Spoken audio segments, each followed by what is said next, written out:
Hello বন্ধুরা, তোমরা সবাই কেমন আছো? আশা করছি তোমরা সবাই খুব খুব ভালো আছো। আজকে রবিবার, তো আজকের দিনটা খুবই স্পেশাল হতে চলেছে। সকাল সকাল ঘুম থেকে উঠে আজকে আমার প্রচুর কাজ, কারণ কালকে হচ্ছে শ্রাবণ মাসের শেষ সোমবার।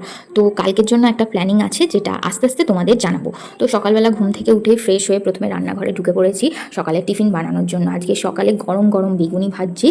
গরম গরম বেগুনির সাথে হচ্ছে মুড়ি খাওয়া হবে। আর একদিকে দেখো এই যে আলু আর উচ্ছে ভাজা হচ্ছে। আজকে যেহেতু নিরামিষ, তো আজকে সব কিছু নিরামিষ আইটেমই হবে। আর তার সঙ্গে সঙ্গে মা বানিয়ে নিয়েছে আলু ঝিঙে দিয়ে পোস্ত। নিরামিষ রান্না মানে ঝিঙে আলু পোস্ত ছাড়া যেন ভাবাই যায় না। এইদিকে আমার বেগুনিগুলো ভাজা হয়ে গেছে। তো গরম গরম বেগুনি মুড়ির সাথে আমি নিয়ে চলে যাচ্ছি আমার হাজব্যান্ডের কাছে।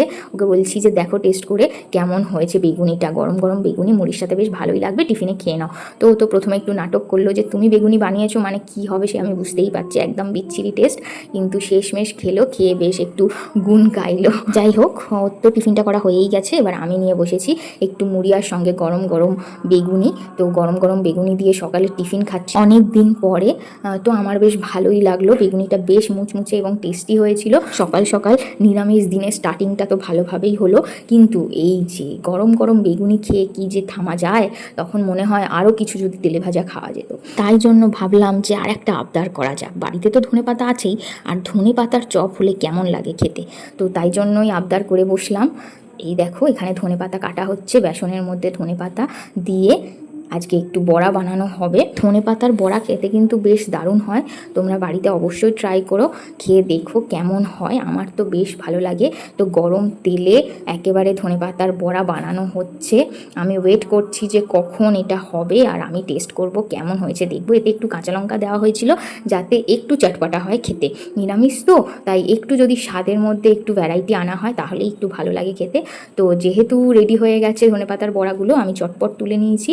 গরম গরম তুলে নিয়ে চলে যাব আমি আমার বোনের কাছে। আমার বোন সবে ঘুম থেকে উঠেছে, তো ওকে দিয়েই প্রথম এটা টেস্ট করাবো যে দেখি কেমন লাগে।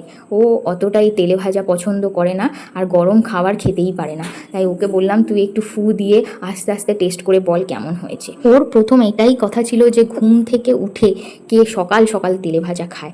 আমি বললাম রোজ রোজ খেতে হবে না, আজকে একটু আলাদা হচ্ছে সব কিছু, তো খেয়ে দেখ কেমন হয়েছে। ও তো বেশ ভালোই রিভিউ দিল। তারপর আমিও চটপট খেয়ে নিচ্ছি। আমি আর কি বলবো, যতটা বলবো তাও যেন কম হয়ে যাবে, এতটা টেস্টি হয়েছিল এই ধনেপাতার বড়াটা। ইতিমধ্যে আর একটা সারপ্রাইজ দেখছি, আমার হাজব্যান্ড অনলাইনে কি একটা অর্ডার দিয়েছে, সেটা ডেলিভারি দিয়ে গেছে, আমার হাতে এসে দিল। বললো যে তোমার জন্য গিফট। আমি তো সব, বাবা আমার জন্য নিজে চুজ করে আবার কিছু দিয়েছে, ভাববাই যায় না।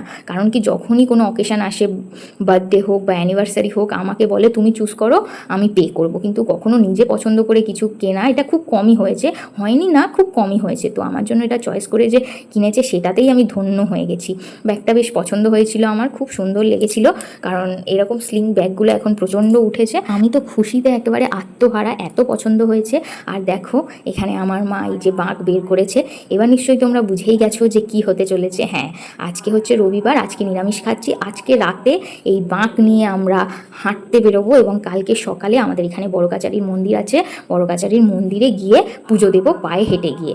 তো আজকে ব্যাপারটা একটু অন্যরকম হলো। অন্যদিন স্নান করার পর লাঞ্চ সারা হয়, কিন্তু আজকে আগেই লাঞ্চ করে নিচ্ছি। লাঞ্চে দেখো বানিয়েছিলাম পটল ভাজা, আলু আর উচ্ছে ভাজা, সঙ্গে ঝিঙে আলু পোস্ত। আজকে আগে লাঞ্চটা সেরে নিচ্ছি, কারণ লাঞ্চ করে একেবারে ফ্রেশ হয়ে স্নান টান করে নিয়ে বেরোবো গঙ্গার জল আনার জন্য। আজকের ভিডিওটা এখানেই শেষ করছি। নেক্সট পার্টে তোমাদের আরও জানাবো কি কি করেছি।